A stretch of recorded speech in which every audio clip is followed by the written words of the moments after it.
Hello class 12th, this is Rahul Soni, PGT Commerce. Today in this session we are going to discuss in economics new chapter, the concept of demand. In this chapter I am going to describe you the brief summary of concept of demand. So student, let's start. Firstly, meaning of demand: the quantity of the goods and services that buyers are willing and able to buy at all possible prices during a period of time is known as demand. इसका मतलब ये है कि कोई भी किसी goods की quantity या किसी सर्विस की quantity means service, okay, that buyers are willing and able to buy. जो बायर्स हैं, यहाँ पर दो बातें आ रही है, willings and able.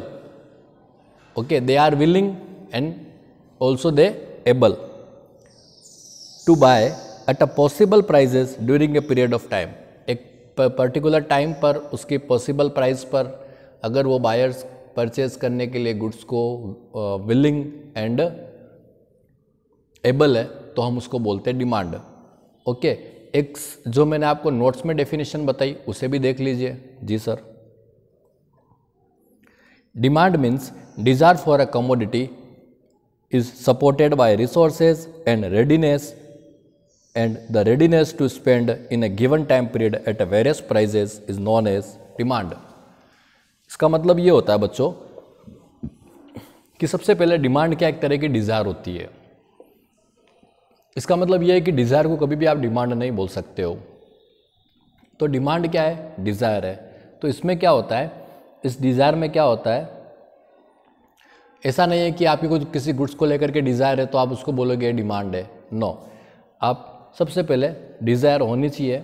It means desire for a commodity is supported by. Desire के साथ साथ में आपके पास क्या चाहिए? रिसोर्सेज. By resources.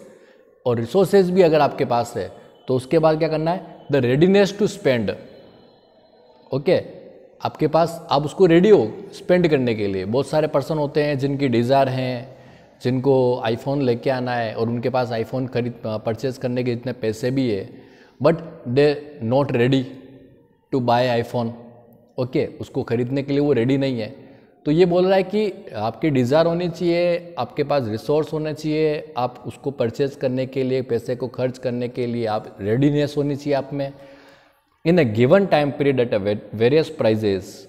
एक पर्टिकुलर टाइम पीरियड में जो भी प्राइस हमें अभी पता है उस प्राइस में आप उस कमोडिटी को या उस सर्विस को खरीदने के लिए जो आपके अंदर रेडीनेस है, ओके, और जो आपके पास रिसोर्सेज है, उसी को हम कंबाइंडली यहाँ पर बोलते हैं डिमांड. क्लियर बच्चों? तो डिमांड यहाँ पर जो ये टॉपिक है, ये डिमांड का अपने आप में ब्रीफ मीनिंग. ऐसा नहीं होता है कि डिमांड मतलब नॉर्मल डिमांड सा डिमांड करना, मांगना, ऐसा नहीं होता है डिमांड में. डिमांड में क्या होता है, एक तरह का ये डिमांड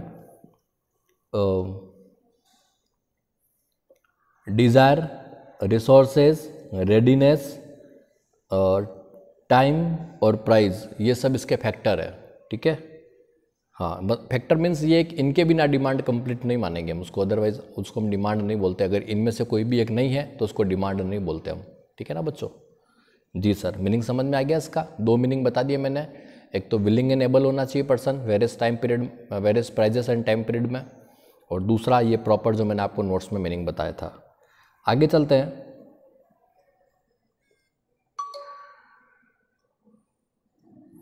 तो यहाँ पर आपका आता है डिमांड के टाइप. डिमांड के टाइप में यहाँ दो टाइप के डिमांड होती है क्लास. एक इंडिविजुअल डिमांड, दूसरी मार्केट डिमांड. बहुत सिंपल सी बात मैंने बता रखी है आपको अपने नोट्स के अंदर. इंडिविजुअल डिमांड का मतलब होता है जहाँ पर हम study of demand for a single consumer. जब सिंगल कंज्यूमर की डिमांड की स्टडी करते हैं उसको बोलते हैं individual demand. And when study of demand for all the consumers, जब हम सभी कंज्यूमर्स की डिमांड की स्टडी करते हैं उसको बोलते हैं मार्केट डिमांड. इंडिविजुअल डिमांड जो होता है, इंडिविजुअल डिमांड जो है उसका मैंने आपको इंडिविजुअल डिमांड कर्व भी बता रखा है और उसका टेबल भी बता रखा है। सिमिलर मैंने मार्केट डिमांड कर्व का कर्व भी बता रखा है और उसका टेबल भी बता रखा है। आप देखना उसमें क्वेश्चन के अंदर जब लॉ ऑफ डिमांड हमने बताया था तो वहाँ मैंने क्लियर कर दिया था आपको कि जो इंडिविजुअल डिमांड है ना, वो कर्व उस टेबल कैसा होता है, प्राइस दिया हुआ आपके पास, क्यूडी आपके पास गिवन है, ओके, सिंगल एक पर्सन का होता है। और मार्केट में क्या होता है, QD of x and QD of y, 2 person की अपने को डिमांड दे रखी है और उसका फिर टोटल जो होगा उसके अकॉर्डिंग हम यहाँ पर कर्व बनाते हैं। ठीक है, तो ये क्लियर है। ये देखो आप, उसका ये इंडिविजुअल डिमांड का है, मतलब किसी एक पर्सन की क्वांटिटी दे रखी है अपने को। ये प्राइस है 15, 12, 9, 3, 9, 6, 3 और जैसे जैसे हम प्राइस को यहाँ डिक्रीज़ कर रहे हैं हमारी डिमांड इंक्रीज़ हो रही है ना, तो उसके अकॉर्डिंगली यहाँ पर एक आपका नेगेटिव डाउनवर्ड के शेप में इसका कर्व बनता है। देखो जब आपका इन्होंने क्वांटिटी आपकी 1 है और प्राइस 15 है तो 1 और 15 पर पॉइंट लगा दिया। फिर प्राइस 12 है और क्वांटिटी 2 है तो 12 और 2 के सामने पॉइंट लगा दिया, ऊपर देखो आप, और फिर बाद में उन पॉइंट को अपन ने मैच कर दिया तो एक सिंगल लाइन बन जाती है। कभी कभी कर्व शेप में भी होता है और कभी लीनियर शेप में भी होता है, तो उसका कोई प्रॉब्लम नहीं है। डायरेक्शन क्या है इसका, डाउनवर्ड, नीचे की तरफ बनता है ये। ठीक है, ये इसको इंडिविजुअल डिमांड कर्व का ये एग्जांपल है। जब इसके अंदर मैं यहाँ पर इसमें और किसी एडिशनल पर्सन की डिमांड को भी नोट कर लेता हूँ तो फिर वो मार्केट डिमांड कर्व हो जाता है। ठीक है बच्चों, तो अपन ने मीनिंग समझ लिया है, अपन ने इसके टाइप को समझ लिया है। अब अपन बात करते हैं लॉ ऑफ डिमांड की। लॉ ऑफ डिमांड मतलब होता है other thing being constant, law of demand states that increase in price will lead to decrease in quantity demand and vice versa. मतलब अगर हमेशा प्राइस में और किसी कमोडिटी की डिमांड में इन्वर्स रिलेशनशिप होता है, प्राइस अगर इंक्रीज होती है तो उसकी डिमांड डिक्रीज होती है और प्राइस अगर डिक्रीज होती है तो उस पर्टिकुलर कमोडिटी की डिमांड इंक्रीज हो जाती है। समझ गए, देयर आर इन्वर्स रिलेशनशिप, उसे बोलते हैं law of demand. Law of demand में सबसे इंपॉर्टेंट बात यह है कि स्टार्टिंग में जो लाइन नोट करना बहुत ज़रूरी है। मतलब क्या है, अदर थिंग बिंग कांस्टेंट, जो उसके अदर फैक्टर्स हैं उनमें कभी चेंजेस नहीं आना चाहिए। ठीक है, हाँ, ओनली फॉर प्राइस में और डिमांड में हमें यहाँ पर समझना है उनका रिलेशन क्या है, इन्वर्स। प्राइस के चेंजेस होने से पर्टिकुलर कमोडिटी की डिमांड के अंदर भी चेंजेस हो जाता है। If price increase demand decrease, price decrease demand increase. So in law of demand we discuss only particular commodity price और it's demand. Okay, other factors are remain constant, ऐसा हम एज्यूम करते हैं इसके अंदर। तो ये लाइन आपको नोट करनी बहुत ज़रूरी है। ठीक है बच्चों, ये उसकी एजम्पशन है। Consumer must be rational, all the factors other than price must be constant. All the factor कौन कौन से हो गए यहाँ पर, like consumer income, taste and preference, population size, okay, future expectations. तो जितने भी फैक्टर्स हैं वो क्या रहने चाहिए, कांस्टेंट रहने चाहिए, उनमें कोई भी चेंजेस नहीं होना चाहिए। ठीक है, and goods must be normal in nature. बच्चों यहाँ पर गुड्स के 2 नेचर, एक तो नॉर्मल है, एक आपका है गिफिन गुड्स। तो यहाँ पर नॉर्मल इन नेचर होनी चाहिए गुड्स। ठीक है, उसके बाद अपन बात करें तो ये लॉ ऑफ डिमांड का देखो कर्व बना हुआ आपके सामने। ये भी वो जो मैंने आपको बताया था ना टेबल, वही टेबल काम में ले सकते हो आप। जो क्लास आपको मैंने स्टार्टिंग के अंदर डिमांड के मीनिंग में जो मैंने आपको प्राइस के साथ में टेबल, मार्केट और इंडिविजुअल शेड्यूल में जब हमने बात की थी और कर्व की बात की थी, तो सिमिलर उसी डायग्राम एंड टेबल के थ्रू आप लॉ ऑफ डिमांड के अंदर भी आप उसको प्रेजेंट कर सकते हो। वही बात है, अलग अलग नहीं है। ठीक है जी सर, सेम वही डायग्राम है, नेगेटिव डाउनवर्ड हो रहा है, देखो प्राइस क्वांटिटी है ना, और क्लियरली बता दिया है कि प्राइस के चेंजेस होने से डिमांड में भी चेंजेस होता है। फिर हम बात करते हैं फैक्टर्स ऑफ डिमांड। तो ओवरऑल मैंने आपको क्लास के अंदर 7 फैक्टर बता रखे हैं, price of commodity, income of household, price of related goods, then उसके बाद में 4th नंबर पर है आपका taste and preference, future expectations, size of populations and distributions of income. तो there are 7 factors to affect the demand and we also known as factor affecting demand and also we say demand function, इनको demand function भी बोलते हैं, factor affecting demand भी बोलते हैं, and determinate of demand भी बोलते हैं। ओके बच्चों, तो यहाँ पर मैंने क्लास के अंदर नोट्स में आपको 7 यहाँ पर पॉइंट बताए। तो फर्स्ट पॉइंट आपका है प्राइस ऑफ कमोडिटी।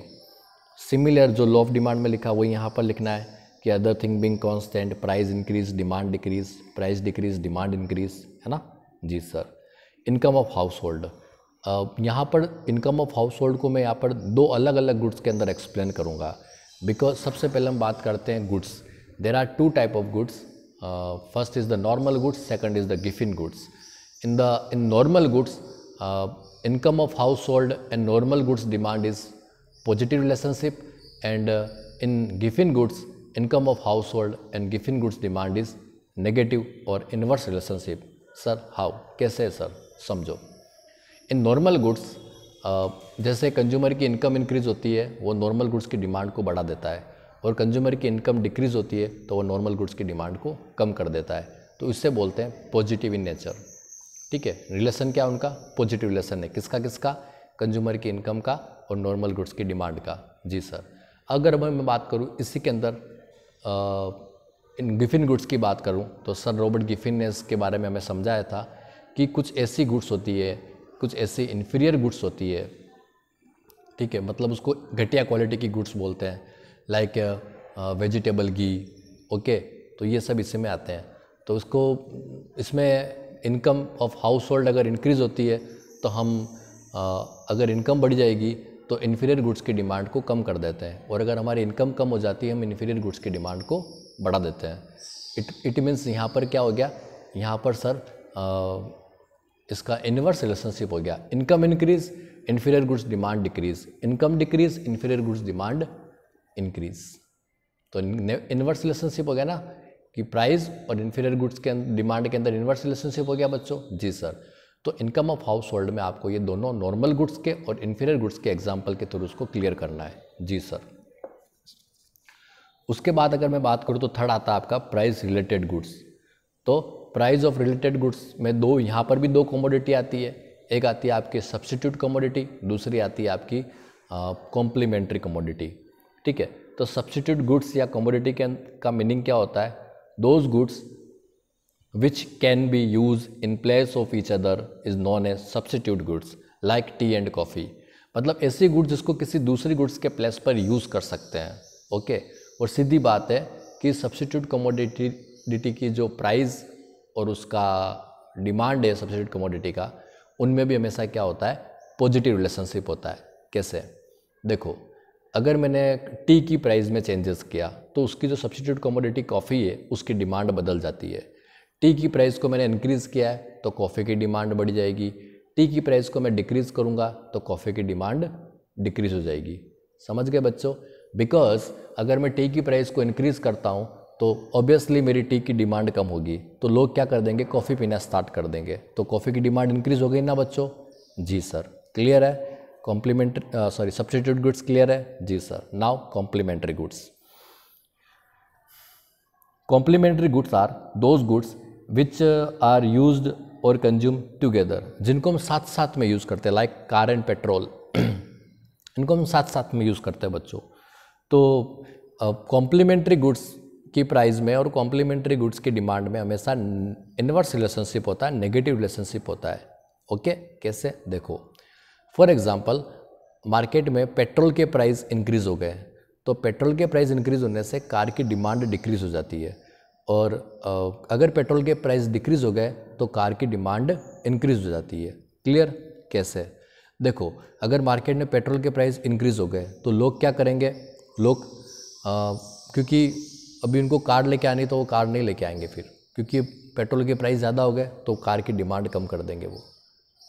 भाई कार लेके आने से तो कुछ नहीं होता ना, उसको चलाने के लिए पेट्रोल चाहिए ना हमारे को, तो वो महंगा मिल रहा है हमारे को, तो लोग क्या करेंगे कि ठीक है यार काम हो जाएगा, अभी रहने दो, लेके आ गए तो रोज़ इतना सारा पेट्रोल कौन भराएगा, तो कार की डिमांड कम हो जाएगी। सिमिलर अगर पेट्रोल के प्राइस कम हो गए तो क्या होगा, कार की डिमांड बढ़ जाती है बच्चों, क्योंकि लोगों को लगता है कि यार पेट्रोल सस्ता है ना, एक बार पैसा लगा दो फिर आराम से कहीं भी जाना, घूम के आओ, है ना।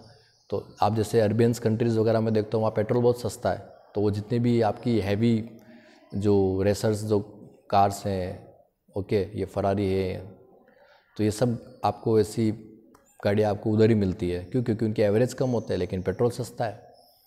ठीक है। तो कॉम्प्लीमेंट्री गुड्स की प्राइस में और उसकी डिमांड में हमेशा क्या होता है, नेगेटिव इन्वर्स रिलेशनशिप होता है। और ये होता क्या है, जिनको हम साथ साथ में यूज़ करते हैं, कार और पेट्रोल। ठीक है जी सर। उसके बाद अगर बात करें अपन तो उसमें आता है आपका taste and preference. So if demand is also affected by the taste and preference of the consumer commodity with the favoured taste and the higher preference will be demanded more and vice versa. अगर आपका जो test है वो favoured है और आपका preference higher है तो उस कंडीशन में हमारी डिमांड बढ़ जाती है। और अगर टेस्ट आपका अनफेवर्ड है, डिमांड भी आपकी लोअर है तो उस कंडीशन प्रेफरेंस भी आपका लोअर है तो उस कंडीशन के अंदर डिमांड कम पड़ जाती है। तो टेस्ट और प्रेफरेंस पर भी डिमांड का प्रभाव पड़ता है। ठीक है, किसी कमोडिटी की डिमांड पर प्रभाव पड़ता है टेस्ट और प्रेफरेंस का। समझ गए बच्चों? जी सर। उसके बाद में आती future expectations. An expectations of increase in price in near future. You expected कि गोल्ड की प्राइस फ्यूचर में बढ़ने वाली है तो आप क्या करोगे? So we will increase the current demand and vice versa. हम क्या करेंगे, हमें पता है कि दिवाली के आसपास गोल्ड की रेट हाई हो जाएगी तो हम क्या करेंगे, आज पर्टिकुलर जो भी डेट है उस पर डिमांड इंक्रीज कर देंगे। So student, future near future, price in change in near future और प्रेजेंट डिमांड में भी क्या होता है, यहाँ पर पॉजिटिव रिलेशनशिप होता है प्यारे विद्यार्थियों। ओके जी सर। उसके बाद में अगर अपन बात करें size of populations, an increase in size of populations will increase in demand and vice versa. Simple सा है जी sir. Distributions of income, last 7th point है इसका।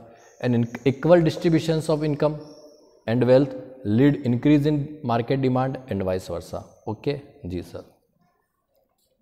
तो ये कुछ पॉइंट थे जो आपके नोट्स से मैंने कवर किए हैं। आप इनको एक बार अच्छे से 2-3 बार सुन लोगे इसको वीडियो को तो आपको समझ में आ जाएगा। उसके बाद अपन बात करते हैं बच्चों ये change in demand okay versus change in quantity demand. तो ये छोटी सी बात है, चेंज इन क्वांटिटी डिमांड, ये देखो आप ऊपर की तरफ हो रहा है, ये चेंज इन क्वांटिटी डिमांड है। इसको movement along with same demand करो भी बोलते हैं, मतलब उसी डिमांड करो पर हम क्या करते हैं, हमारी क्वांटिटी चेंज होती है। ठीक है, इसको बोलते हैं change in quantity demand. Okay class जी सर। क्यों? ये होती है आपके प्राइस के कारण से। Change in price of goods and services leads to change in quantity demand, सीधी सी बात है। और दूसरा शिफ्ट इन डिमांड में क्या होता है, change in other than price, change in factor of demand other than price. ठीक है, फैक्टर ऑफ डिमांड में चेंजेस हुआ प्राइस के अलावा तो उससे हम क्या बोलेंगे, शिफ्ट इन डिमांड। ये देखो आप, प्राइस वही है, कांस्टेंट है, लेकिन क्या हुआ, अदर फैक्टर में चेंजेस होने के कारण हमारा डिमांड कर्व शिफ्ट हो गया राइट वर्ड और लेफ्ट वर्ड में। ठीक है, तो उसको बोलते हैं शिफ्ट इन डिमांड। और change movement along with same demand curve या चेंज इन क्वांटिटी डिमांड में क्या होता है कि प्राइस में चेंजेस होने के कारण से हमारा जो कर्व है उस कर्व पर मूवमेंट होता है, अपवर्ड और डाउनवर्ड मूवमेंट। अपवर्ड मूवमेंट को अपन कंस्ट्रक्शन बोलते हैं और डाउनवर्ड मूवमेंट को अपन एक्सपांसन बोलते हैं। क्लियर है बच्चों? जी सर। ये देखो आप, ऊपर की तरफ जो हो रहा है वो कॉन्ट्रैक्शन है और नीचे की तरफ जो हो रहा है वो एक्सपांसन है। ये movement along with same demand curve वाला कर्व है ये। क्यों? क्योंकि आपकी प्राइस अगर 10 से 12 रुपये हो जाती है तो आपकी डिमांड 55 से 40 हो जाती है, तो डिमांड क्या हो गई, डिक्रीज़। डिमांड के डिक्रीज़ होने से हमारा जो मूवमेंट है वो अपवर्ड में होगा और उसे बोलते हैं contraction. And then demand decrease 10 से 7 हो गई, तो डिमांड के डिक्रीज़ होने से डिमांड हमारी प्राइस के डिक्रीज़ होने से डिमांड हो जाएगी उसकी 75। सो इंक्रीज द डिमांड, सो हमारा जो डिमांड का जो मूवमेंट है वो डाउनवर्ड में हो जाएगा, उसे बोलेंगे एक्सपांसन। क्लियर है बच्चों? जी सर। और ये आपका शिफ्ट है, मैंने आपको बता रखा रीजंस कि increase in shift in increase in demand और डिक्रीज इन डिमांड के रीजंस बता रखे हैं मैंने आपको। देखो राइट वर्ड में जो हो रहा है ये D2, ये आपका इंक्रीज इन डिमांड है, और जो लेफ्ट वर्ड में हो रहा है ये डिक्रीज इन डिमांड है। क्लियरली दिख रहा है डायग्राम से, है ना? जी सर। इंक्रीज इन डिमांड कैसे होता है, अगर कंज्यूमर की इनकम बढ़ जाती है, okay, positive change in taste and preference, okay, 3rd point है इसका। Decrease in price of complementary goods, and fourth point है इसका increase in price of substitute goods. ये कुछ 4 पॉइंट मैंने आपको बताए थे जिन कारण से हमारा डिमांड कर्व D2 पे चला जाता है, राइट वर्ड में शिफ्ट हो जाता है, और इनको अगर ऑपोजिट करोगे तो वो लेफ्ट वर्ड में शिफ्ट हो जाएगा। सीधी सी बात है, प्राइस में चेंज होता है तो movement along with same demand curve कहलाता है, और अगर प्राइस के अलावा अदर डिमांड के फैक्टर्स में चेंज होता है तो उससे बोलते हैं हम शिफ्ट इन डिमांड। क्लियर है क्लास? जी सर। ये एक्सेप्शंस देख लो आप। जो लॉ ऑफ डिमांड आपका क्या बोलता है कि प्राइस के इंक्रीज होने पर डिमांड कम हो जाएगी और प्राइस के डिक्रीज होने पर डिमांड बढ़ जाएगी। लेकिन कुछ एक्सेप्शंस है जहाँ पर लॉ ऑफ डिमांड वर्क नहीं करता है, जो काम नहीं करता है, ठीक है। तो इससे कुछ 3 पॉइंट मैंने आपको बता रखे हैं। प्रेस्टिजियस गुड्स में लॉ ऑफ डिमांड वर्क नहीं करता है, गिफिन गुड्स में लॉ ऑफ डिमांड वर्क नहीं करता है, और इरेशनल कंज्यूमर की कंडीशन में भी लॉ ऑफ डिमांड वर्क नहीं करता है। बिकॉज इरेशनल कंज्यूमर हमेशा ये समझता है कि ज़्यादा प्राइस गुड्स की अच्छी क्वालिटी को बताता है, ठीक है, तो वहाँ पर उसको पे करने के लिए रेडी हो जाता है। सो वहाँ पर लॉ ऑफ डिमांड वर्क नहीं करता है बच्चों। ओके, इसको वीडियो को आप 1-2 बार सुन लेना तो बढ़िया आपको समझ में आ जाएगा पूरा चैप्टर। ये नोट्स देखना एकदम क्लियर हो जाएगा। Okay bye, best of luck.